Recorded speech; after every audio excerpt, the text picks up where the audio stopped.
এরপর প্রশ্ন হলো, কবর বা কবরস্থান সামনে করে মোনাজাত করা যাবে কিনা? মোনাজাত করবেন আল্লাহর দিকে ফিরে, কেবলার দিকে ফিরে। কোন দিকে ফিরে? কেবলার দিকে ফিরে। যে কোনো দিকে ফিরে মোনাজাত করতে পারেন, কিন্তু সাধারণত আপনি যদি কোনো দিকে ফিরতে চান তাহলে সে দিকটা হবে কেবলার দিক। কারণ আল্লাহর কাছে আপনি মোনাজাত করবেন, দোয়া করবেন। কবরের দিকে ফিরে দোয়া করবেন না, কারণ কবরবাসীর কাছে আপনি কিছু চাইতেছেন না। কবরওয়ালার কিছু ক্ষমতা আছে দেওয়ার? আমাদের দেশে অনেক কবরে মানুষ যায়, অনেক মাজারে যায়, অনেক পিসা, অনেক বুজুর্গ মানুষের কবরে যায়, সেখানে গিয়ে দোয়া করে। আছে না নাই?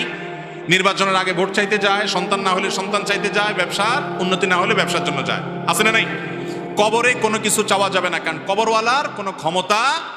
আমরা নামাজের মধ্যে বলি ইয়াকা না'বুদু ওয়া ইয়াকা, আল্লাহ তোমারই ইবাদত করি আর তোমার কাছেই সাহায্য। তাহলে কবরওয়ালার কাছে সাহায্য চাইলে আর ওই কথা তো ঠিক থাকলো না, এটা শিরক, ঈমান বিধ্বংসী বিষয়।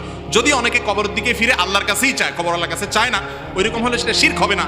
কিন্তু তারপরেও সাদৃশ্যটা তো মুশরিকরা, যে যারা কবরের পূজা করে তাদের সাথে হয়ে যায়। এই জন্য কবরের দিকে নয়,